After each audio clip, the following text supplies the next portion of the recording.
The Greyhound bus hissed as it pulled up to the curb in the middle of a quiet American town, its gasps sounding like a tired man resigning to his fate.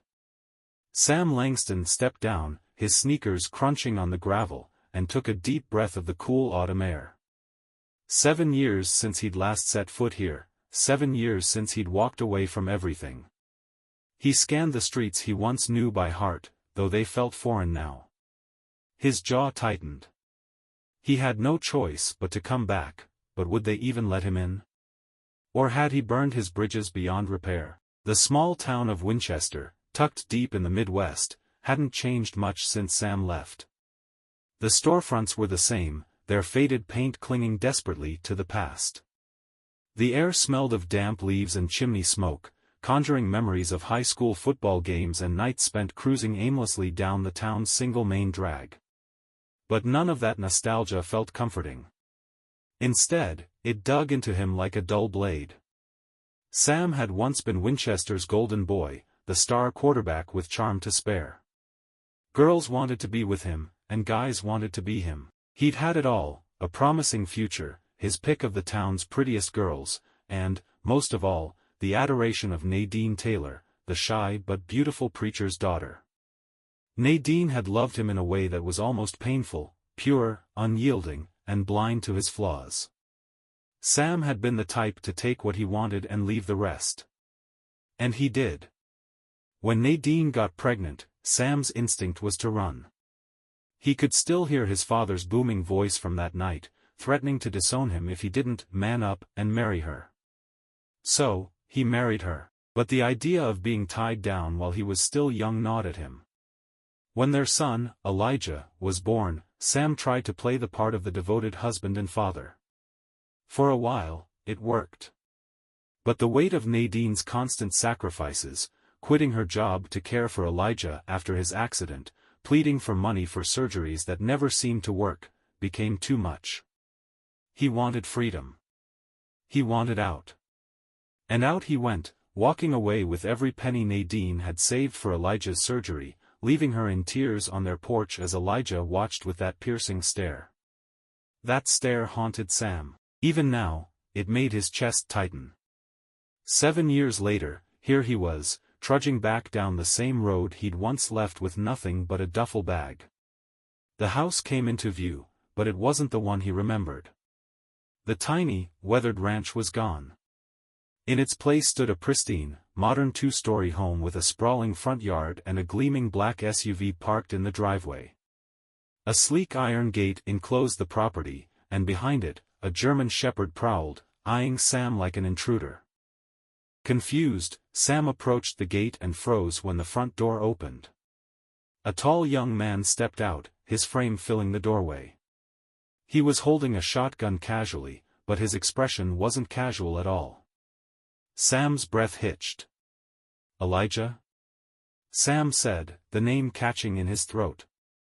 The boy, no, the man, looked back at him with unrelenting disdain. "You've got some nerve showing up here," Elijah said, raising the shotgun just slightly. "What do you want?" Sam froze, his hands instinctively rising in front of him. His gaze darted between Elijah's hardened face and the shotgun in his hands. The boy he'd left behind was now a man, broad-shouldered, with a calm steadiness that unnerved Sam. There was no trace of the fragile child he had abandoned. "Elijah. I'm not here to cause trouble," Sam began, his voice strained. I didn't know where else to go." Elijah didn't lower the gun. "You didn't know where else to go? That's rich, coming from the guy who left us with nothing." Sam swallowed hard, his throat dry. The weight of Elijah's words hit him harder than the chill in the air. "I know I messed up." "Messed up?" Elijah barked a humorless laugh, cutting him off. "You stole the money Mom was saving for my surgery. You didn't just mess up. You destroyed us." The German shepherd barked sharply, as if echoing Elijah's sentiment, and took a step closer to the gate. Sam instinctively stepped back, bumping into the wrought iron fence. "Elijah, please," Sam pleaded, his voice shaking. "I just want to talk to your mom." She's not interested, Elijah said flatly. Neither of us are. You made your choice. Now get out of here before I call the cops, or let Duke here handle it. The shepherd bared its teeth, a low growl rumbling in its chest. Sam's stomach twisted. He opened his mouth to say something, but before he could, the door behind Elijah opened again. Eli, what's going on? Sam turned toward the voice, his heart sinking as Nadine stepped out onto the porch. She was older now, with faint lines around her eyes and streaks of gray in her dark hair, but she was as striking as ever. Her presence made Sam feel smaller, weaker, and more ashamed than he already was. She froze when she saw him, her expression unreadable. Elijah glanced back at her, his grip on the shotgun firm. It's him, Mom, Elijah said. He came back. For a long moment, Nadine just stared at Sam. Her gaze wasn't angry, nor was it forgiving. It was the look of someone who had moved on, who had rebuilt after being broken. Sam took a tentative step forward. Nadine. I know I don't deserve it, but... No, she said simply, cutting him off. Her voice was steady, calm. She stepped past Elijah and placed a hand on the shotgun, gently lowering it. Eli, let him go. He's not worth it. Sam's chest tightened. Nadine, please, just hear me out. I don't need to hear anything from you, she said, her tone firm. She turned to Elijah. Come inside. Let's not waste another second on him. Without another word, she guided Elijah and the dog back inside the house. Sam stood there, stunned, as the door closed with a resolute click. For the first time, Sam felt the true weight of what he had lost. He turned back toward the road, unsure of where to go next. He hadn't just burned the bridge, he'd incinerated it. He didn't even hear the footsteps behind him until he bumped into someone. Sam. He turned, startled, to find himself face to face with Victor Hayes, his old high school buddy. Victor's expression was a mixture of shock and disbelief. Well, I'll be damned, Victor said, crossing his arms. Look who decided to crawl back. Sam forced a weak smile, though his stomach churned. Vic, long time, huh? Victor looked him over, his expression skeptical. 7 years, if I remember right. So, what's the occasion? You Slytherin back to Winchester to what, catch up? Borrow money? Or you just thought Nadine and Elijah were waiting for you with open arms? Sam's jaw tightened. I just needed a place to land. Thought maybe they'd let me explain. Victor let out a sharp laugh, shaking his head. Explain what? How you bailed when they needed you the most. How you cleaned out Nadine's savings and left them high and dry. Sam, I've heard a lot of crazy things in my time, but this takes the cake. Look, I know I messed up. I made mistakes, Sam said defensively, the frustration bubbling in his voice. But people change. Do they? Victor shot back, his eyes narrowing. Because from where I'm standing, you're the same guy who always thought the world owed him something. Sam shifted uncomfortably, his shoulders slumping. He had no comeback, Victor wasn't wrong. Instead, he tried a different tactic. I don't have anywhere else to go, Vic. Nadine's got a nice place now. Clearly, things worked out for her. Maybe she could.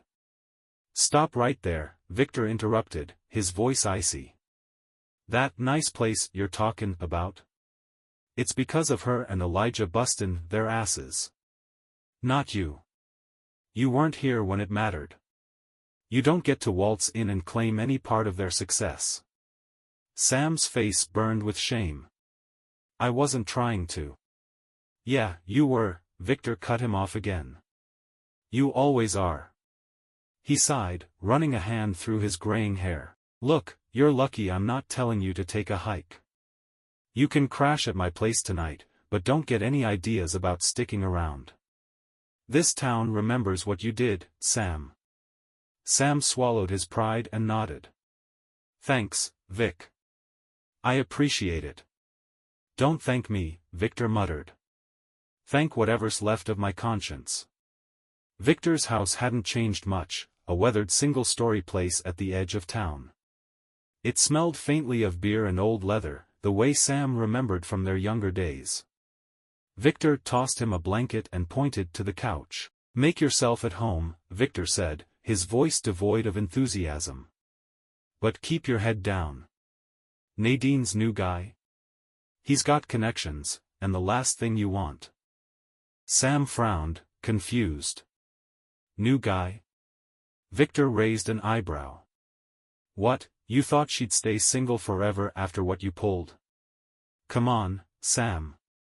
She's been with Mike Dawson for a couple of years now. He's a big shot, real estate, investments, that kind of thing. He's the one who paid for Elijah's surgery. Sam's stomach churned. Wait. Elijah had the surgery? He's walking? Victor gave him a hard look. Yeah. He's walking, he's in college, and he's doing just fine without you. If you were hoping for a heartwarming reunion, you can forget it. Sam sank onto the couch, his mind racing. He'd come back hoping for a second chance, but it was clear that Nadine and Elijah had built a life without him, a better life. And he wasn't part of it. But as the night stretched on, Sam found himself consumed by one question: what if he could be? Sam lay on Victor's lumpy couch, staring at the cracked ceiling. Sleep didn't come. His mind raced with thoughts of Nadine, Elijah, and the life they had built without him. He pictured the polished house, the pristine yard, and the dog guarding it all like a sentinel. It gnawed at him. They had moved on so completely, so successfully, without him. The guilt was crushing, but beneath it was something uglier, resentment.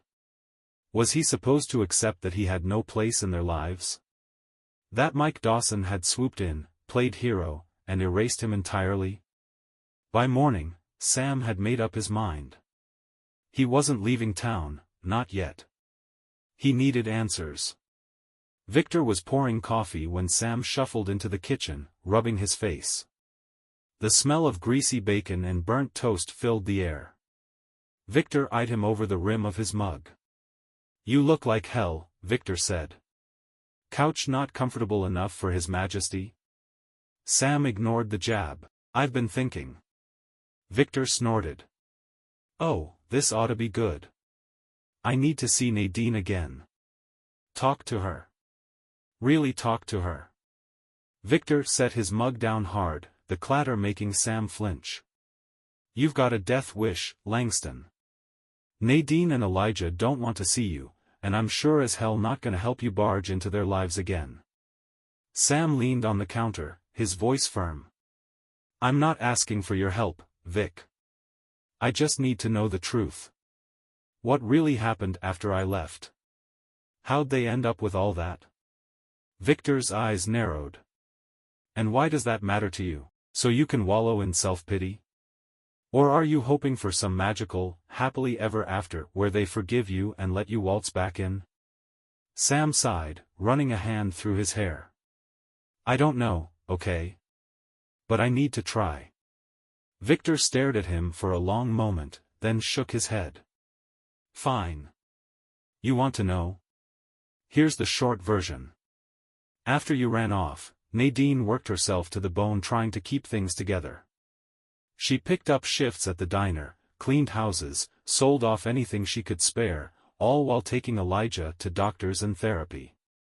It was brutal. People around here helped when they could, but she didn't ask for much.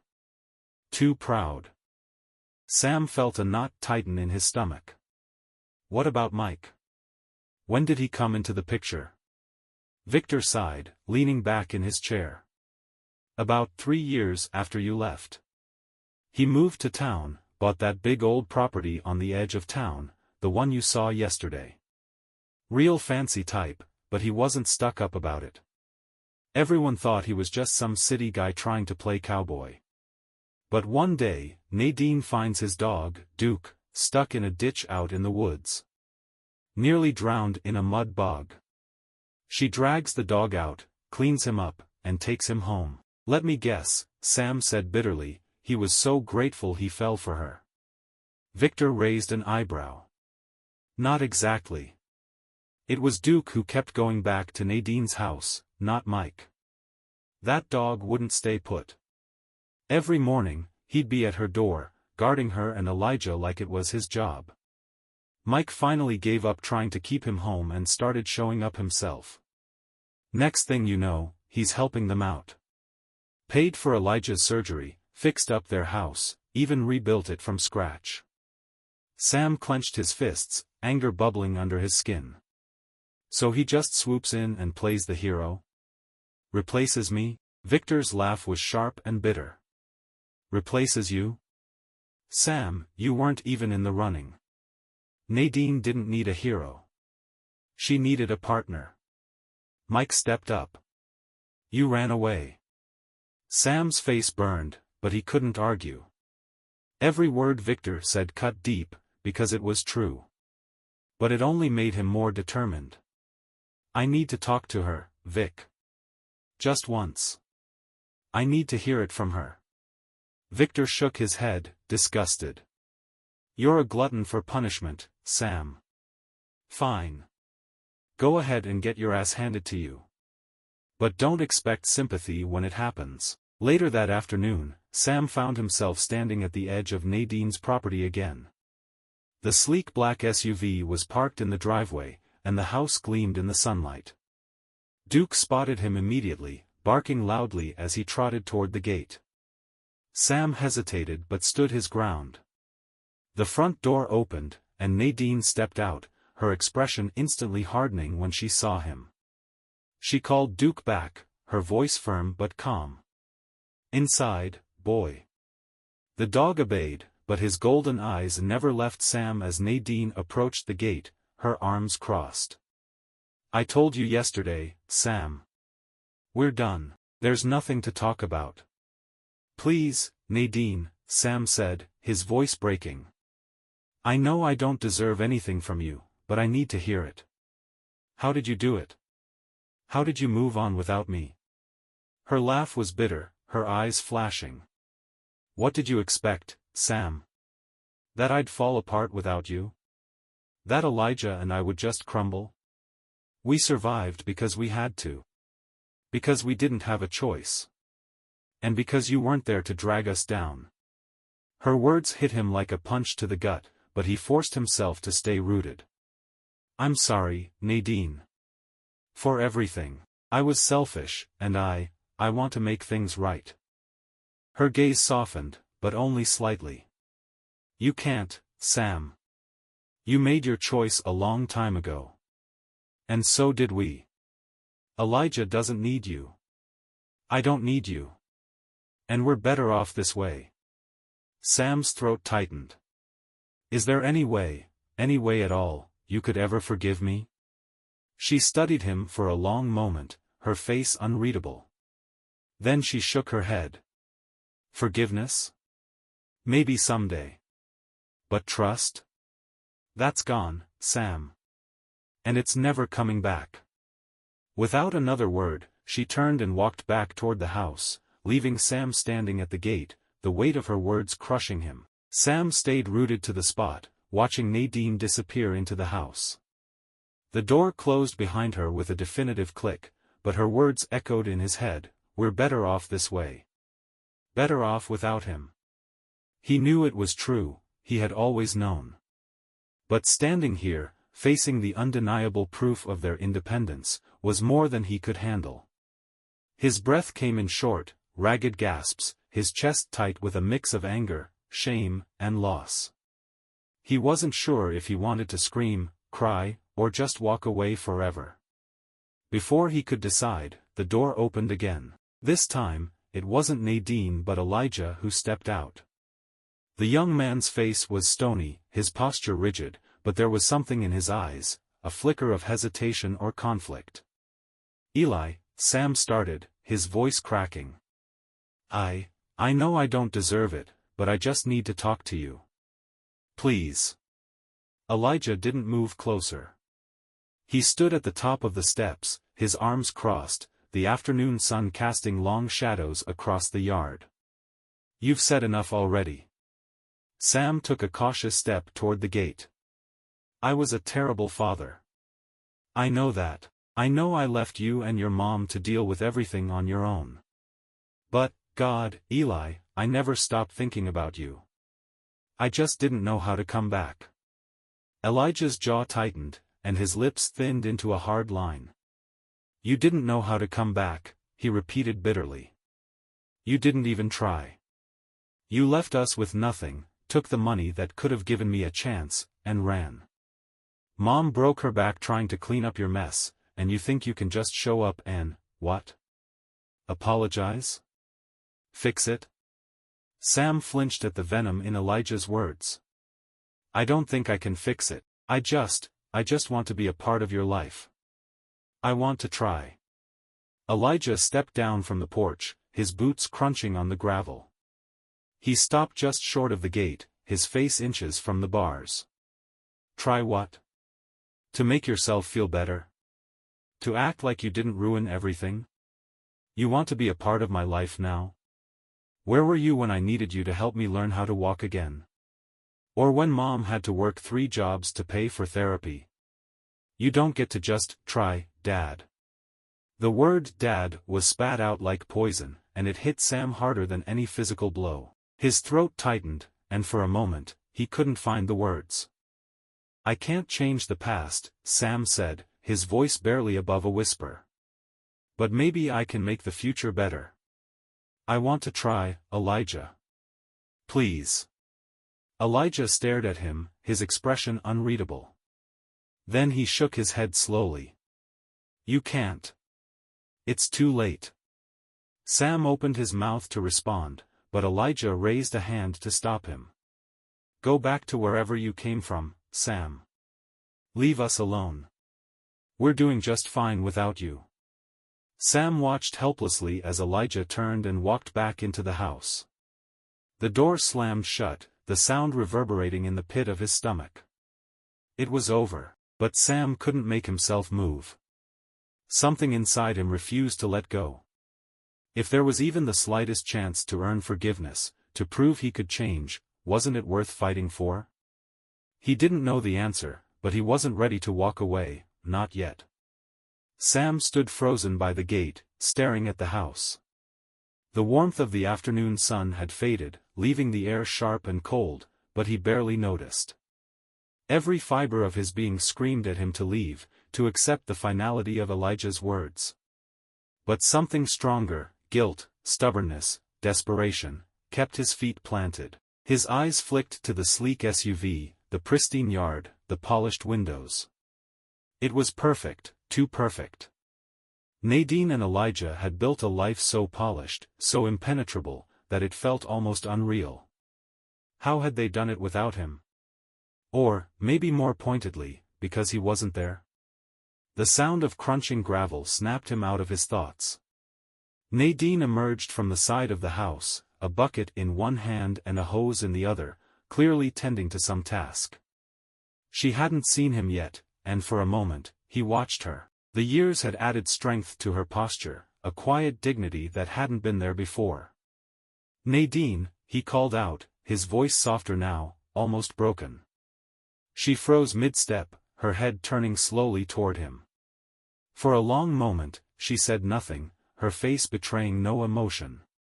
Then, with a sigh, she set the bucket down and approached the gate, stopping just short of it. The air between them felt charged, as though a single word could ignite it. "You're still here?" she asked, her tone more weary than angry. Sam nodded, his throat dry. "I can't just leave without trying, Nadine. Not this time." She crossed her arms, her expression guarded. "What do you want from us, Sam? A clean slate? A second chance? Do you think showing up now erases everything you've done?" "No," he admitted, his voice trembling. "I don't expect that. I just want to. I want to find a way to be part of your lives. I want to do right by Elijah. And by you." Nadine's laugh was low and bitter. You had your chance to do right by us, Sam. You threw it away the moment you took that money and walked out the door. I was scared, Sam said, his voice rising with emotion. I was selfish, I know that. But I've changed, Nadine. I've been through hell these past 7 years. I know what I lost. Her eyes hardened. And what? You think that gives you the right to come back and pick up the pieces? While you were off figuring yourself out, I was here, scraping by to keep a roof over Elijah's head, to get him the help he needed. Mike, she caught herself, her voice faltering for a moment. Mike stepped in when you didn't. He gave Elijah the chance you stole from him. Sam flinched, the mention of Mike twisting like a knife in his chest. I'm not trying to replace what he's done. I just want to make amends. Somehow. Nadine's gaze softened, but only slightly. Amends? You think you can buy your way back into our lives? Do you have any idea how many nights I stayed up, praying Elijah wouldn't grow up to hate you? How many times I had to tell him you weren't coming back because I couldn't bear to lie to him anymore? Sam's voice broke as he spoke. I don't want him to hate me. I just want a chance to show him I can be better. Nadine took a deep breath, her shoulders rising and falling as she considered him. Elijah's a grown man now. It's his choice whether he forgives you or not. But let me make one thing clear, Sam, you don't get to come back here and disrupt the life we've built. We don't need you. Not anymore. Her words hit him like a blow, but he nodded slowly. I understand. But I'm not leaving town, Nadine. Not yet. I'll respect your space, but I'm not giving up. She didn't answer. Instead, she turned and walked back toward the house, leaving him standing there with the weight of her words pressing down on him. This was his last chance, and it was slipping away. Sam wandered aimlessly through the small town, the echoes of Nadine's words still ringing in his ears. We don't need you. Not anymore. The streets were quiet, bathed in the dim glow of streetlights as dusk settled in. A few passers-by cast wary glances his way, faces that seemed vaguely familiar but offered no warmth. Winchester wasn't a place that easily forgot. Sam realized he'd become a ghost of sorts, a man whose name was muttered in hushed tones and carried a shadow of disgrace. He ended up at the old park on the edge of town, a place he hadn't visited since his youth. The swings creaked in the breeze, and the basketball hoop leaned at a precarious angle, the net long gone. He sat heavily on a bench, his head in his hands. What the hell am I even doing here? He muttered aloud. The sound of approaching footsteps made him glance up. Elijah stood a few yards away, hands shoved deep into his jacket pockets, his face partially obscured by the evening shadows. For a moment, neither of them spoke.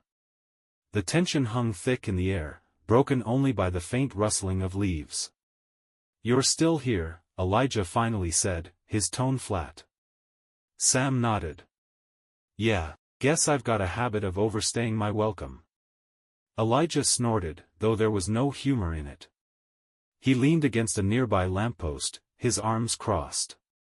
What do you want, Sam? Really? Sam hesitated, the words he'd rehearsed 1,000 times feeling woefully inadequate. I want to make things right, Eli. I know I can't change the past, but I want to try. For you. For your mom. Elijah shook his head, his jaw clenching. You don't get it, do you? It's not just about what you did. It's about what you didn't do. You weren't there when it mattered. Mom had to pick up all the pieces, and she did it without you. So why now? Why come crawling back after all these years? Sam exhaled slowly, his breath visible in the chilly evening air. Because I've got nothing left, Eli. I lost everything, my job, my so-called friends, even the woman I thought I loved. And for what? To end up with no family, no home, nothing. It made me realize what I threw away. And maybe it's selfish, but I wanted to see if there was any way to fix it. Elijah's eyes narrowed. Fix it for who? For us, or for you? The question hit hard, and Sam didn't have an answer. He sat in silence, his gaze falling to the cracked pavement beneath his feet. After a moment, Elijah sighed, his voice softening just a fraction. Look, I'm not saying I hate you. But I don't trust you, and I don't think I ever will. Sam nodded, swallowing the lump in his throat. Fair enough. Elijah pushed off the lamppost and started to walk away but paused, glancing over his shoulder. If you're serious about making amends, don't just say it. Show it. But don't expect me or Mom to make it easy for you. Sam's heart lifted slightly, though he wasn't sure if it was hope or desperation. I'll do whatever it takes, Eli. I promise. Elijah didn't respond. He just walked off into the night, leaving Sam alone with the faintest glimmer of a second chance. Sam stayed in the park long after Elijah left, the cold seeping into his bones. Elijah's parting words lingered in his mind, don't just say it. Show it. It sounded simple, but Sam knew it would be anything but. He had spent years running from responsibility, taking the easy way out, and leaving destruction in his wake. Fixing that wasn't just about words, it was about action. And he had no idea where to begin. The next morning, he woke to the smell of coffee and bacon wafting from Victor's kitchen.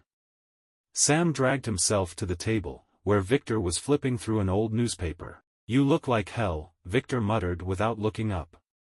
Feel like it too, Sam replied, grabbing a cup of coffee. He sipped it, staring into the dark liquid as if it might hold answers. Victor finally set the paper down, leaning back in his chair. So, what's the plan? Or are you just gonna mope around until Nadine files a restraining order? Sam smirked weakly. Funny. Elijah came to talk to me last night. Kind of. Victor raised an eyebrow. Kind of. He told me to show them I've changed. Said he doesn't trust me and probably never will. Victor snorted. Smart kid. Sam glared at him, but Victor shrugged. What? The boy's not wrong. Trust isn't a handout, Sam. It's earned. And after what you pulled, you've got a hell of a mountain to climb. Sam sighed, leaning back in his chair. I know. I don't even know where to start. Victor tapped a finger on the table, considering him for a moment. You know, Nadine's been running herself ragged lately. The diner's short-staffed, and she's been picking up extra shifts. You want to show her something? Start there. Sam frowned. The diner? What am I supposed to do, wait tables? Victor rolled his eyes. No, genius. You show up and ask if she needs help. Do something useful for once. It's not about the diner, it's about showing her you're willing to work for this. Sam mulled it over, the idea both humbling and daunting. But Victor was right. He couldn't just keep talking about change. He had to prove it. Later that day, Sam walked into Molly's diner, the small-town hub where Nadine had worked on and off for years. The familiar bell above the door jingled, and Sam was hit with a wave of nostalgia, the smell of frying bacon, the hum of conversation, the clink of coffee mugs.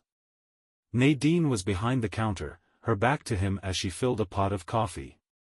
When she turned and saw him, her expression hardened. What are you doing here, Sam? She asked, her tone sharp but quiet. Sam raised his hands in surrender. I'm not here to cause trouble. I heard you've been short-staffed. Thought maybe I could help out. Nadine blinked, clearly taken aback. Help out? Yeah, Sam said quickly, before she could shut him down. I can bus tables, wash dishes, whatever you need. No strings attached. She crossed her arms, eyeing him warily. You think one day of work here is going to fix everything? No, Sam admitted. But it's a start. Look, Nadine, I know I don't deserve a second chance. But I'm trying to be better. Let me do this, please. Nadine studied him for a long moment, then let out a resigned sigh. Fine. But don't think this means anything, Sam. You screw this up, and you're out. Got it? Sam nodded, his heart pounding. Got it. The day was grueling. Sam spent hours scrubbing dishes, wiping down tables, and hauling trash bags to the alley. The work was exhausting, but he didn't complain. Every time he caught Nadine watching him, he pushed himself harder, determined to prove he was serious. By the time the diner closed, Sam was sore, sweaty, and utterly spent. Nadine handed him a glass of water as they finished cleaning up, her expression softer but still guarded. You worked hard today, she said reluctantly. Thanks, Sam replied, taking a long sip. I'll be back tomorrow, if you'll let me. Nadine hesitated, then nodded. We'll see. It wasn't much, but it was a step.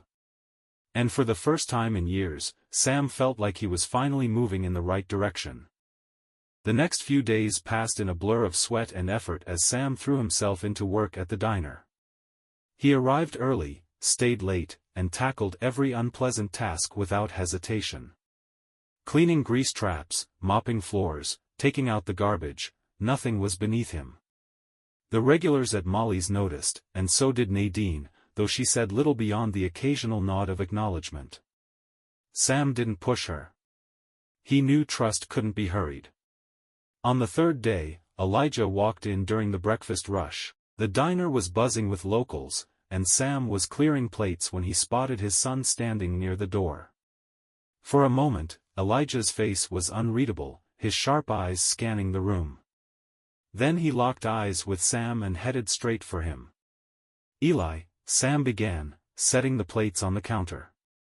Elijah cut him off, his voice low but firm. What are you doing here?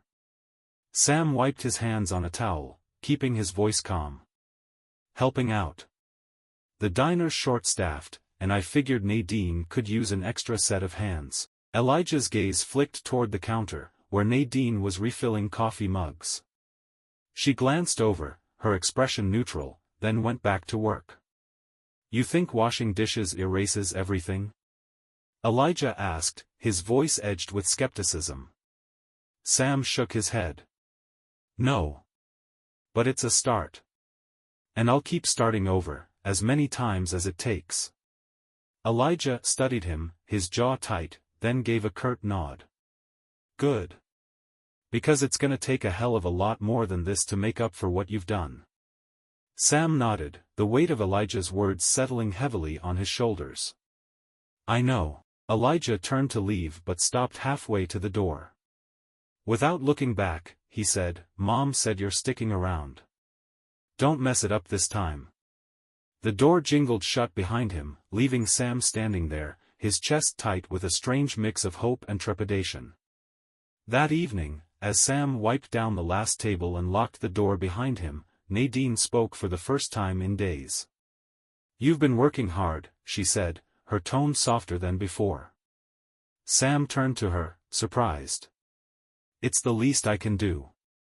She leaned against the counter, crossing her arms. I don't know what you're expecting, Sam. I told you before, we've moved on. Elijah and I don't need you to swoop in and play the hero. I'm not trying to be a hero, Sam replied. I just want to prove I can be better, for both of you. Nadine sighed, rubbing her temples. You don't get it, do you? Elijah doesn't need you to be better. He needs you to be honest. About why you left. About what you've been doing all these years. You can't just show up and hope hard work makes everything okay. Sam felt a pang of guilt twist in his chest. I left because I was scared, he admitted. Scared of failing, scared of being tied down, scared of everything. And I've spent every day since regretting it. Nadine stared at him for a long moment, her expression unreadable. Finally, she spoke, her voice quiet but firm. You've got a long way to go, Sam. Don't expect forgiveness overnight. And don't think you'll ever replace Mike. Her words stung, but Sam nodded. I'm not trying to replace anyone. I just want to make amends. Nadine gave a small, almost imperceptible nod. Then keep showing up. It wasn't much, but it was enough. For now. Sam continued to show up, day after day, working at the diner and taking small steps to repair what he had broken. It was slow and often thankless, but he didn't let the weight of his guilt, or the cold reception from Nadine and Elijah, deter him. He'd spent years running. Now, he was determined to stay, no matter how painful it was to face the consequences. One Saturday, as Sam scrubbed down the diner's kitchen counters, Nadine walked in from the front, her expression unreadable. She set a coffee mug on the counter near him, a rare gesture of civility. You've been doing all this for a couple of weeks now, she said, her voice even. What's your plan, Sam? What happens when the novelty of this wears off? Sam paused, setting down the rag. He took a deep breath before answering. I don't have a plan. I'm just trying to prove to you and Eli that I'm not the same guy who left. That I can stick around and do something worthwhile. Nadine regarded him for a long moment, then crossed her arms. Eli's got a college visit next week. He's been talking about it for months, but he doesn't want to take time off work because he knows I can't cover his shifts. I'll let you take his place while he's gone, if he agrees to it. Consider it a test. Sam nodded earnestly. I'll do it. Anything he needs. Elijah was skeptical, of course. When Nadine brought up the idea, he frowned, his arms crossed as he looked at Sam. I don't trust you to handle anything without screwing it up, Elijah said bluntly. I get that, Sam replied calmly. But you don't need to trust me to give this a shot. You deserve to check out colleges and not feel guilty about missing work. Let me take care of things here. Elijah was silent for a moment before finally relenting. Fine. But if Mom says you so much as slack off, you're done. Sam nodded, grateful. It wasn't trust, not yet, but it was something. The following week was exhausting. With Elijah gone, Sam picked up his shifts at the diner, waking early to help Nadine open and staying late to close. Regulars noticed his effort, and while a few were still wary, others began to treat him like less of an outsider. On the last night before Elijah's return, Nadine joined Sam at the counter after closing. She poured herself a cup of coffee and sat across from him, her expression softer than it had been in years. You handled yourself well this week, she admitted. Sam smiled faintly.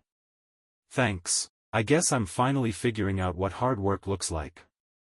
Nadine shook her head, a small laugh escaping her lips. It's not just about the work, Sam. It's about showing up, for me, for Elijah, for yourself. Sam nodded, her words hitting home. I know. And I'll keep showing up, no matter what. For the first time in years, Nadine looked at him without bitterness. There was still a long road ahead, but for the first time, Sam felt like there was a chance to rebuild, not the life he had lost, but something new. Something better. Elijah returned from his college visit with a spark of excitement Sam hadn't seen before. He didn't say much to Sam directly, but the tension between them seemed to ease slightly. When Sam asked about the trip, Elijah gave a curt but genuine answer. It was good, he said. Real good. Small progress, but progress nonetheless. Months later, on a crisp spring morning, Sam stood outside the diner, looking at the "Help Wanted" sign in the window. It had been Nadine's idea to keep him on as permanent staff, a decision Elijah didn't oppose, though he didn't openly support it either. Inside, Sam worked the morning rush like a pro, exchanging banter with regulars and taking pride in the rhythm of the job. Nadine moved alongside him, her efficiency a constant reminder of how strong she'd become over the years. At the end of the day, as they cleaned up, Nadine leaned against the counter, watching him. "You're not the same man you were when you showed up here, Sam," she said quietly. He paused, wiping his hands on a towel. "I hope not." She studied him, then nodded. "You've still got a long way to go. But maybe, just maybe, you're finally headed in the right direction." Sam didn't say anything. He didn't need to. He simply nodded, a faint smile tugging at his lips. For the first time in years, he felt like he belonged, not just in Winchester, but in his own skin. It wasn't redemption, not yet. But it was the beginning of something he hadn't had in a long time, hope.